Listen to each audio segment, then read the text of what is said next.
Please order in the hall.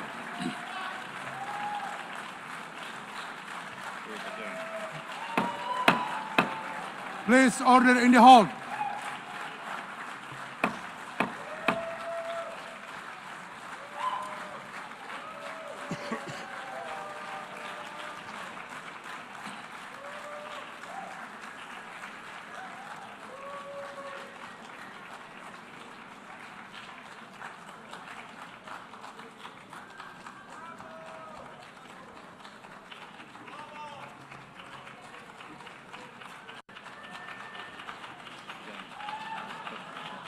Please order in the hall and please be seated.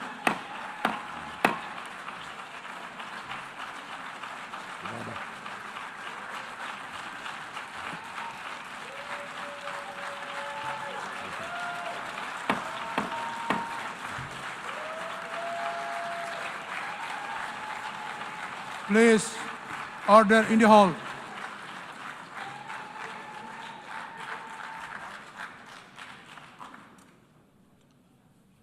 Mr. President, the families of our dear hostages languishing in the dungeons of Gaza, ladies and gentlemen, last year I stood at this podium and I showed this map. It shows the curse of Iran's terror axis. This axis threatened the peace of the entire world. It threatened the stability of our region and the very existence of my country, Israel. Iran was rapidly developing a massive nuclear weapons program and a massive ballistic missile program. These were meant not only to destroy Israel, they were meant also to threaten the United States and blackmail nations everywhere. From Gaza, Yahya Sinwar dispatched waves of Hamas terrorists. They stormed into Israel on October 7th and committed acts of unspeakable savagery. From Lebanon, Hassan Nasrallah had launched thousands of missiles and rockets at our cities, terrorizing our citizens. In Syria, the murderous dictator Assad hosted Iran's forces, tightening a noose of death around our throats. In Yemen, the Houthis launched ballistic missiles at Israel while choking global trade at the mouth of the Red Sea. So what's happened over the past year? We've hammered the Houthis, including yesterday. We crushed the bulk of Hamas's terror machine. We crippled Hezbollah, taking out most of its leaders and much of its weapons arsenal. You remember those beepers, the pagers? We paged Hezbollah, and believe me, they got the message. And thousands of terrorists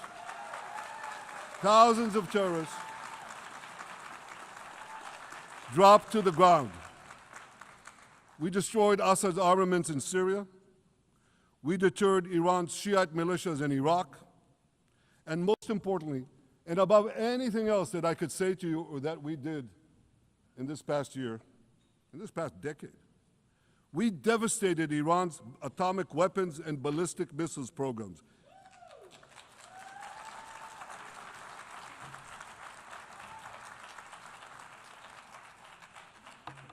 So here's where things stand today. Half the Houthi leadership in Yemen, gone.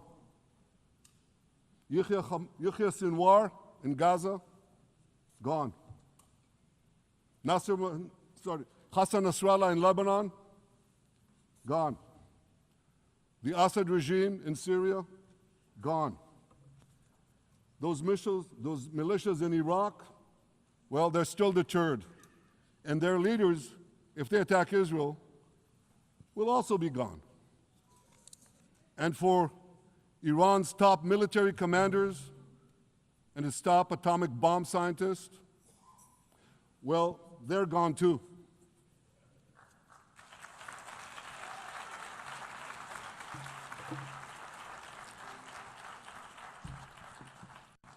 Israel's 12-day war with Iran, which I renamed Operation Rising Lion, that's from the Bible.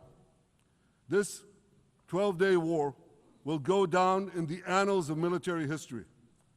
Our daring pilots neutralized Iran's missile defenses and took control of the skies over Tehran. And you saw this. Israeli fighter pilots and American B-2 pilots bombed Iran's nuclear enrichment sites. I want to thank President Trump for his bold and decisive action.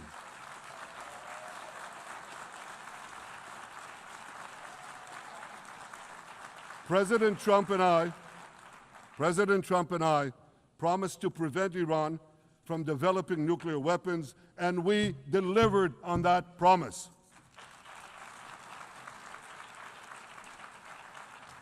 We removed an existential threat to Israel, and a mortal threat to the civilized world. We lifted a dark cloud that could have claimed millions and millions of lives. But, ladies and gentlemen, we must remain vigilant. We must remain absolutely clear-minded and vigilant. We must not allow Iran to rebuild its military nuclear capacities. Iran's stockpiles of enriched uranium, these stockpiles must be eliminated. And tomorrow, UN Security Council sanctions on Iran must be snapped back.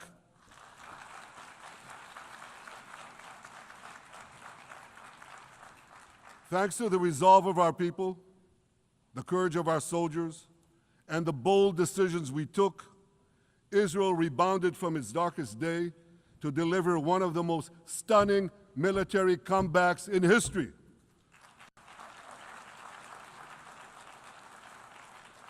But we're not done yet. The final elements, the final remnants of Hamas are holed up in Gaza City. They vow to repeat the atrocities of October 7th again and again and again, no matter how diminished their forces. That is why Israel must finish the job. That is why we want to do so as fast as possible.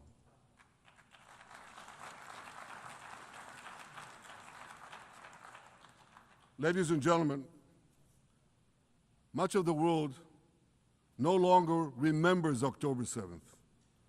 But we remember. Israel remembers October 7th. On that day,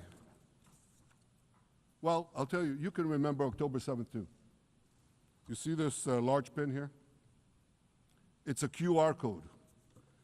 What I ask you to do is hold up your phones, zoom in, and you too will see why we fight and why we must win. It's all in here. On October 7th, Hamas carried out the worst attack on Jews since the Holocaust. They slaughtered 1,200 innocent people, including over 40 Americans and foreign nationals from dozens of countries represented here. They beheaded men. They raped women. They burnt babies alive. They burnt babies alive in front of their parents. What monsters. And these monsters took more than 250 people hostage. And those included Holocaust survivors, grandmothers and their grandchildren. Who takes hostage grandmothers and grandchildren? Hamas does. So far, we've brought home 207 of these hostages, but 48 still remain in the dungeons of Gaza. 20 of them are alive, starved, tortured, deprived of any daylight, deprived of humanity. These are the names of the 20 living hostages: Matan Angrist, Gali and Zerv Berman, brothers, Elkanah Buchbot, Rom Braslavsky, Nimrod Cohen, Ariel and David Cunyo, another pair of brothers, Guy Gilboa Dalal, Eviatar David. You saw the picture of Eviatar David, emaciated, forced to dig his own grave. Maxim Herkin, Eitan Horn, Segev Kalfon, Bar Kupperstein, Omri Meran, Eitan Moore, Yosef Chaim Ochana, Alon Ohel, Avinatam Or, and Matan Tsengarker. Now, ladies and gentlemen, I want to do something I've never done before. I want to speak from this forum directly to those hostages through loudspeakers. I've surrounded Gaza with massive loudspeakers connected to this microphone in the hope that our dear hostages will hear my message. And I'll say it first in Hebrew and then in English. אחינו הגיבורים, מדבר ראש הממשלה בנימין נתניהו. אני פונה עליכם מעל בימת האו"ם. לא שכחנו אתכם, אפילו לא לשנייה. העם כולו איתכם, ואנחנו לא נשקוט ולא נרפה עד שנחזיר את כולכם הביתה. החיים והחללים כאחד.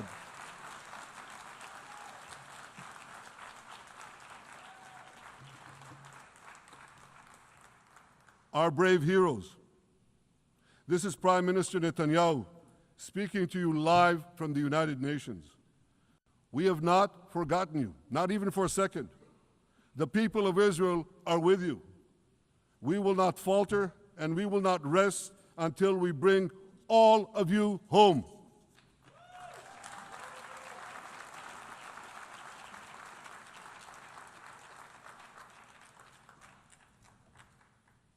Ladies and gentlemen, thanks to special efforts by Israeli intelligence, my words are now also being carried. They're streamed live to the cell phones of Gazans.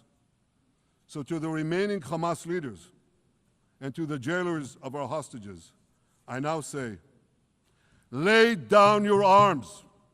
Let my people go. Free the hostages, all of them, the whole 48. Free the hostages now.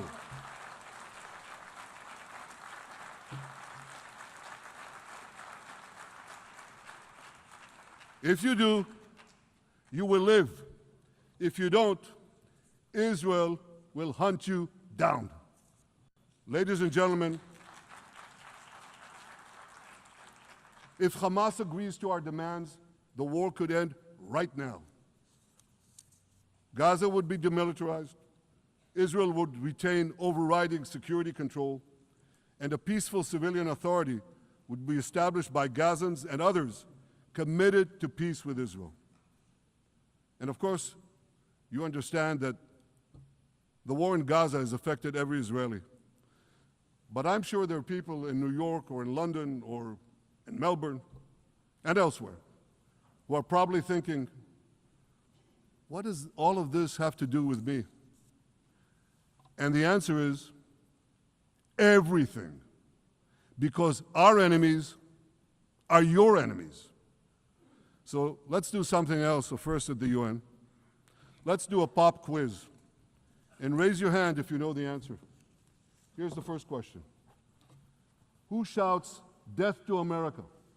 Is it A, Iran, B, Hamas, C, Hezbollah, D, the Houthis, or E, all of the above? All of the above. Correct, all of the above. Second question.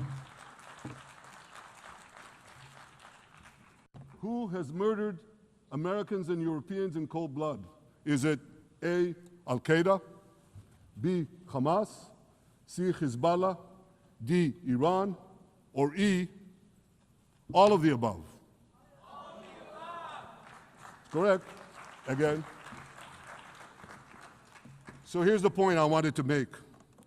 Our enemies hate all of us with equal venom. They want to drag the modern world back to the past, to a dark age of violence, fanaticism, and terror. I think many of you are already feeling in your own societies the radical Islamist surge. You know, I'm sure you do, you know deep down that Israel is fighting your fight. So I want to tell you a secret. Behind closed doors, many of the leaders who publicly condemn us privately thank us. They tell me how much they value Israel's superb intelligence services that have prevented time and again terrorist attacks in their capitals, time and again saving countless lives. General George Keegan, former head of U.S. Air Force intelligence, once said, "If the United States had to gather on its own the intelligence that Israel gives us, we would have to establish 5 CIAs. 5 CIAs. This past June, when Israel struck Iran's nuclear facilities, German Chancellor Merz admitted the truth. He said, Israel is doing the dirty work for all of us. President Trump understands better than any other leader that Israel and America face a common threat. He showed the world that when Iran and its proxies murder Americans, take Americans hostage, shout death to America, burn American flags, and try to assassinate the President of the United States, not once, but twice. He showed them there is a price to pay for all that.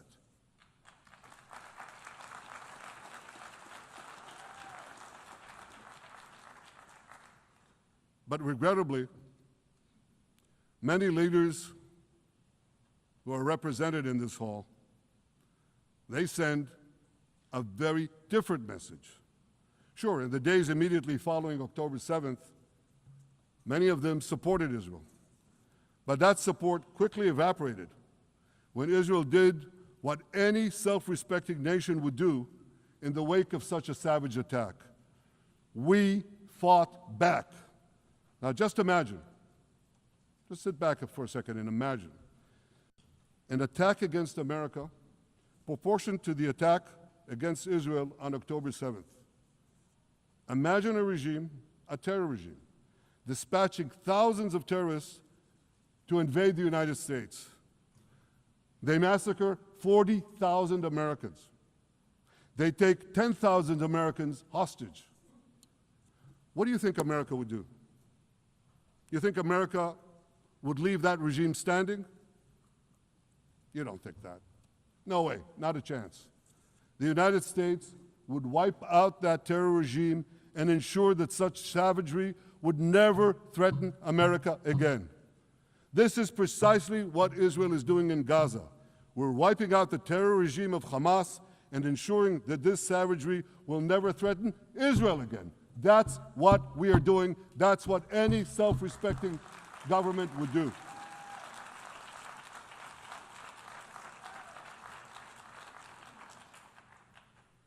Yet, and it's a yet that I'm sorry to say here, yet over time, many world leaders buckled. They buckled under the pressure of a biased media, radical Islamist constituencies, and anti-Semitic mobs. There's a familiar saying, when the going gets tough, the tough get going. Well, for many countries here, when the going got tough, you caved. And here's the shameful result of that collapse. For much of the past 2 years, Israel has had to fight a 7-front war against barbarism with many of your nations opposing us. Astoundingly, as we fight the terrorists who murdered many of your citizens, you are fighting us. You condemn us, you embargo us, and you wage political and legal warfare, it's called lawfare, against us. I say to the representatives of those nations, this is not an indictment of Israel. It's an indictment of you. It's an indictment of weak-kneed leaders who appease evil rather than support a nation whose brave soldiers guard you from the barbarians at the gate. They're already penetrating your gates. When will you learn? You can't appease your way out of jihad, and you won't escape the Islamist storm by sacrificing Israel. To overcome that storm, you have to stand with Israel. But that's not what you're doing. As the prophets of Israel foretold in the Bible, you've turned good into evil and evil into good. Now I want to drill down on this. Take the false charge of genocide. Israel is accused of deliberately targeting civilians. Ladies and gentlemen, the opposite is true. The head of urban warfare studies, Colonel John Spencer, he's perhaps the world's greatest expert on urban warfare. And he says, Israel is applying more measures to minimize civilian casualties than any military in history. And because we're doing that, the ratio of non-combatant to combatant casualties is less than 2-to-1 in Gaza. That's an astoundingly low ratio, lower than NATO's wars in Afghanistan and Iraq, especially when you consider that Gaza is one of the most densely populated urban areas on Earth. It has hundreds of miles of terror tunnels underground, and it has countless terror towers above ground, and thousands of terrorists embedded in the tunnels and in these towers in civilian areas. If you want to see what measures Israel takes to avoid civilian casualties in this war, just look at what we're doing now in Gaza City, the last Hamas stronghold, one of the two last strongholds. For 3 weeks, Israel dropped millions of leaflets, sent millions of text messages, and made countless phone calls urging civilians to leave Gaza City before our military moves in. At the same time, Hamas implants itself in mosques, schools, hospitals, apartment buildings, and tries to force those civilians not to leave, to stay in harm's way. And it often threatens them at gunpoint if they try to do so. For Israel, every civilian casualty is a tragedy. For Hamas, it's a strategy. Hamas uses civilians as human shields and as props in its sick propaganda war in Israel, against Israel, a propaganda war that the Western media buys hook, line, and sinker. Now, despite Hamas's threats, close to 700,000 Gazans, almost 750,000, have already heeded our calls and moved to safe zones. Now I want to ask you a simple question, a simple, logical question. Would a country committing genocide plead with the civilian population it is supposedly targeting to get out of harm's way? Would we tell them, get out, if we want to commit genocide? We're trying to get them out. And Hamas is trying to keep them in. And this charge is so baseless. The comparison to genocide, wholesale slaughter of populations. What, did the Nazis ask the Jews to leave, kindly leave, go out? Did others, you want me to name all the genocidal leaders of history? Just go one by one. Did anyone do this? Did they say, get out so we can come in? Of course not. So the truth has been turned on its head. Hamas, a genocidal terrorist organization whose charter calls for the murder of all Jews on the planet. This genocidal organization is given a pass. It's barely mentioned. While Israel, which does everything it can to get civilians out of harm's way, Israel is put in the dock. What a joke. You want to hear another one?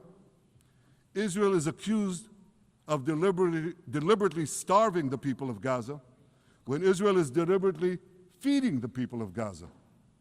Since the beginning of the war, Israel has let into Gaza more than 2 million tons of food and aid. That's 1 ton of aid for every man, woman, and child in Gaza. Nearly 3,000 calories per person per day. Some starvation policy. If there are Gazans who don't have enough food, it's because Hamas is stealing it. Hamas steals it, hoards it, and sells it at exorbitant prices to fight its war machine. Last month, even the UN, not exactly a supporter of Israel. You're supposed to laugh, by the way. Last month, even the UN admitted that Hamas and other armed groups looted 85% of the trucks. That's why you have deprivation. Those who peddled the blood libels of genocide and starvation against Israel are no better than those who peddled blood libels against the Jews in the Middle Ages when they falsely accused us of poisoning wells, spreading plague, and using the blood of children to bake Passover matzahs. Anti-Semitism dies hard. In fact, it doesn't die at all. It just keeps coming back with its libelous lies,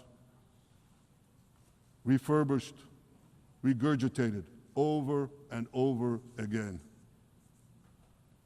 And I want to tell you something else. These anti-Semitic lies, they have consequences. In recent months, Jews have been assaulted in Canada, Australia,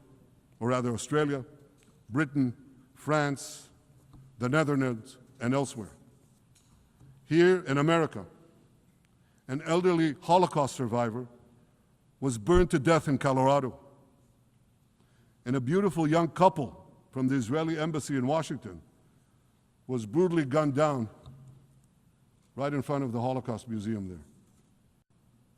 Thankfully, President Trump's administration is forcefully fighting the scourge of anti-Semitism, and every government here should follow its lead.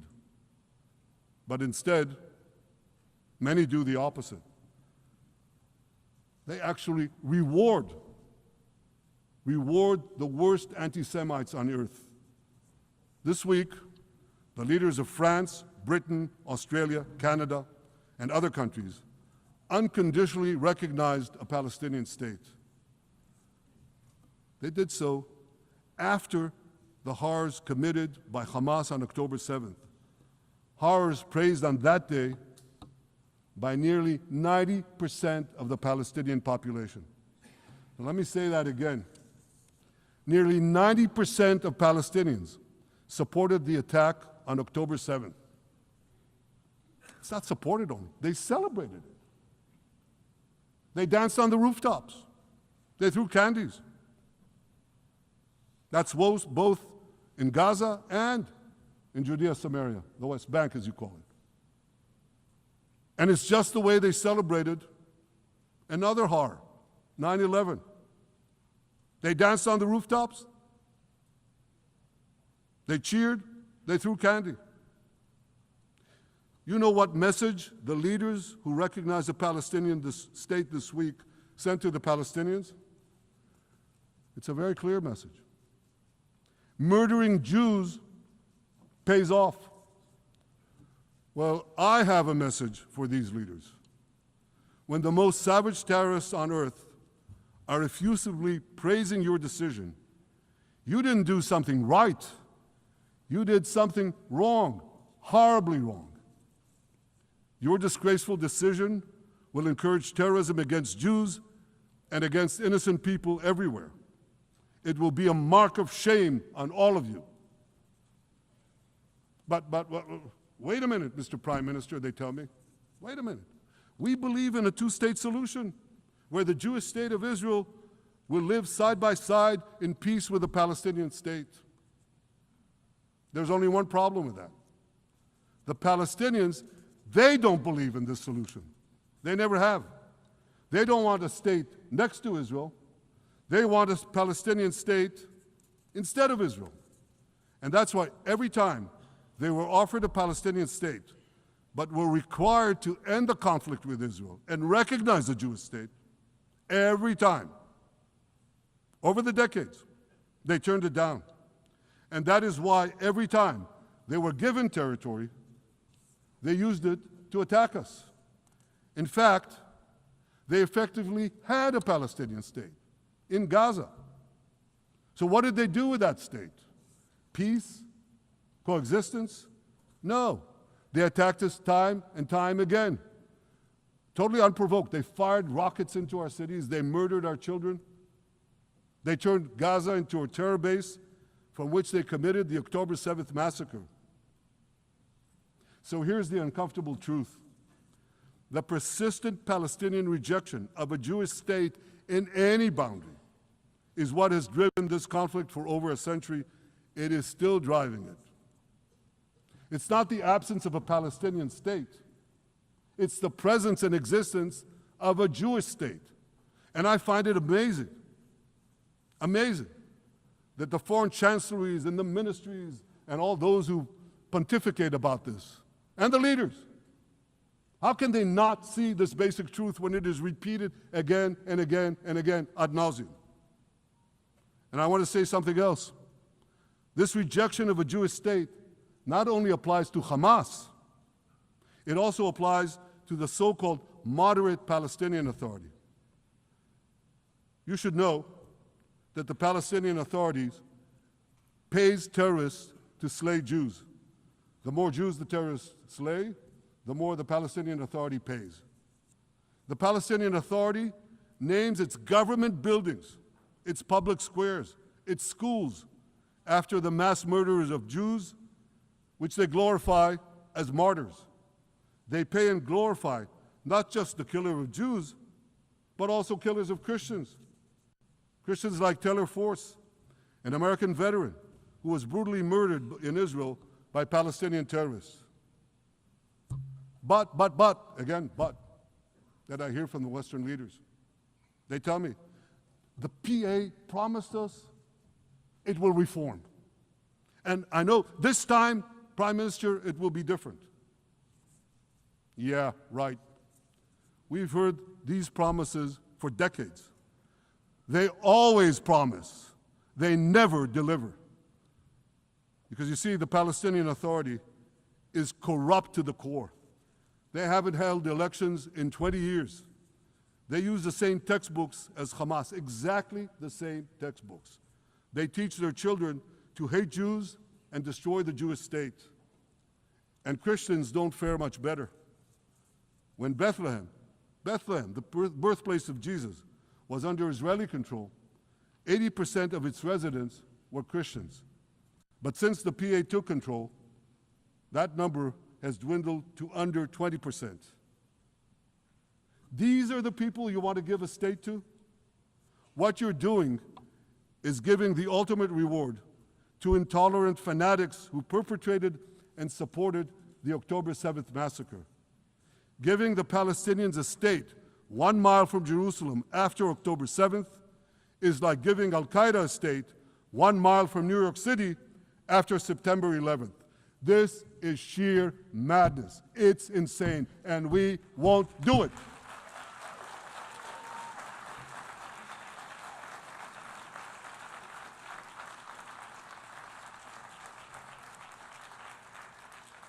So here's another message to those Western leaders. Israel will not allow you to shove a terror state down our throats. We will not commit national suicide because you don't have the guts to face down a hostile media and anti-Semitic mobs demanding Israel's blood. And I want you to grasp something else, which is also distorted in the media. I say this not only in my name or the name of my government, but on behalf of all the people of Israel. Last year, there was a vote in the Knesset, our parliament, whether or not to oppose the imposition of a Palestinian state. You want to guess what the results were? Out of 120 members of our parliament, 99 voted against and only 9 supported. That's over 90%. It's not a fringe group. It's not the Prime Minister who himself is extreme or he's held hostage by extreme parties to his right. It's over 90% of Israelis. My opposition to a Palestinian state is not simply my policies or my government's policy. It's the policy of the state and people of the state of Israel.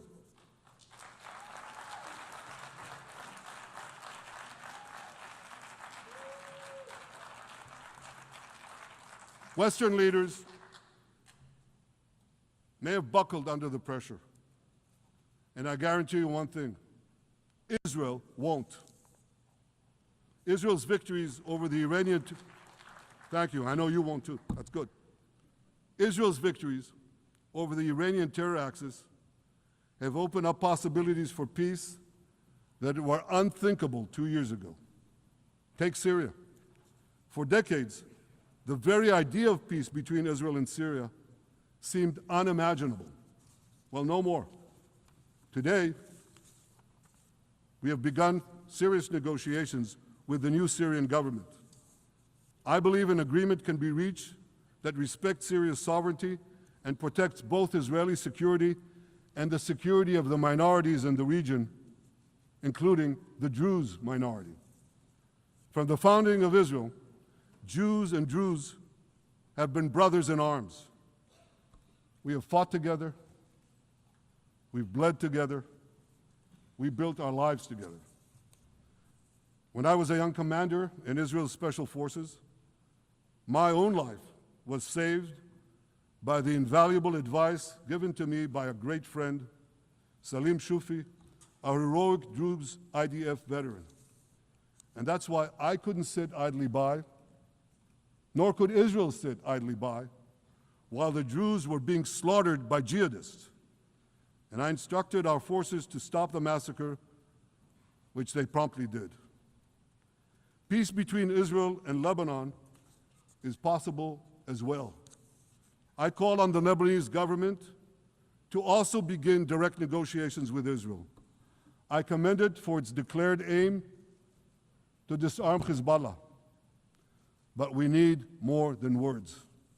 If Lebanon takes genuine and sustained action to disarm Hezbollah, I'm sure we can achieve a sustainable peace. Of course, until that happens, we will take whatever action we need to defend ourselves and to maintain the conditions of the ceasefire which was established in Lebanon. Our goal is not merely to monitor Hezbollah's actions, but to prevent them from violating the ceasefire and attacking us at any time. But I'm sure that if the Lebanese government persists in its goal of disarming Hezbollah, peace will come very speedily and very readily. Victory over Hezbollah has made peace possible with our two Arab neighbors in the north. Victory over Hamas will make peace possible with nations throughout the Arab and Muslim world. Our victory would lead to a dramatic extension and expansion of the historic Abraham Accords, which President Trump brokered between Arab leaders and myself 5 years ago. And I took note, as I'm sure you did too, of the encouraging words spoken here by the President of Indonesia. This is the country with the largest Muslim population of all nations. And it's also a sign of what could come. Forward-looking Arabs and Muslim leaders know that cooperating with Israel will provide them with groundbreaking Israeli technologies, including in medicine and science, in agriculture and water, in defense and AI, and so many other fields. I believe that in the coming years, the Middle East will look dramatically different. Many of those who wage war on Israel today will be gone tomorrow. Brave peacemakers will take their place. And nowhere will this be more true than in Iran. The long-suffering Iranian people will regain their freedom. They will make Iran great again. And our two ancient peoples,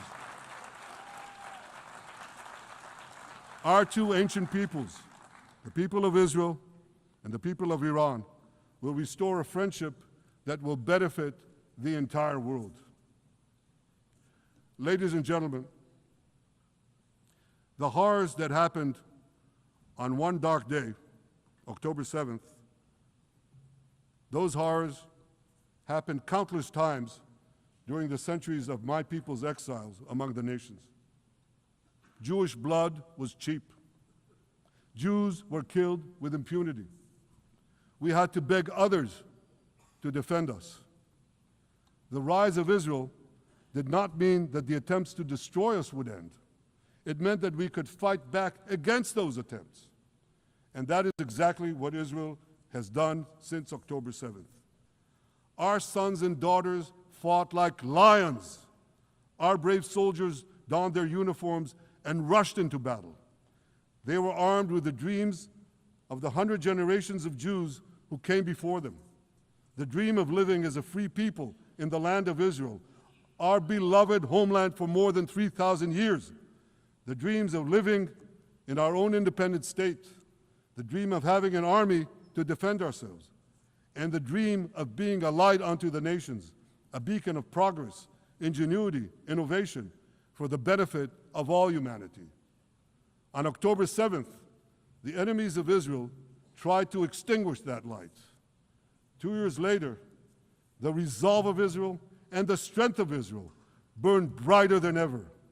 With God's help, that strength and that resolve would lead us to a speedy victory and to a brilliant future of prosperity and peace. Thank you very much.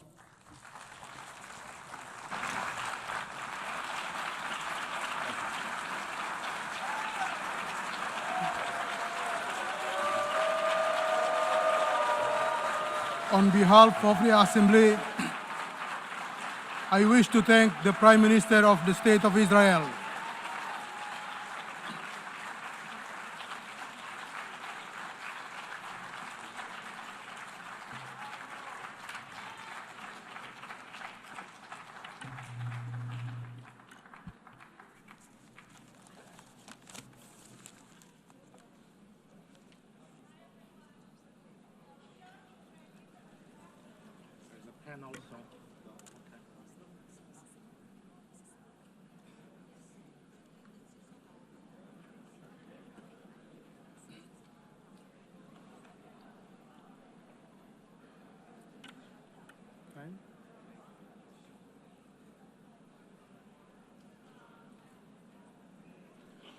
The Assembly will now hear an address by His Excellency Muhammad Shehbaz Sharif, Prime Minister of the Islamic Republic of Pakistan.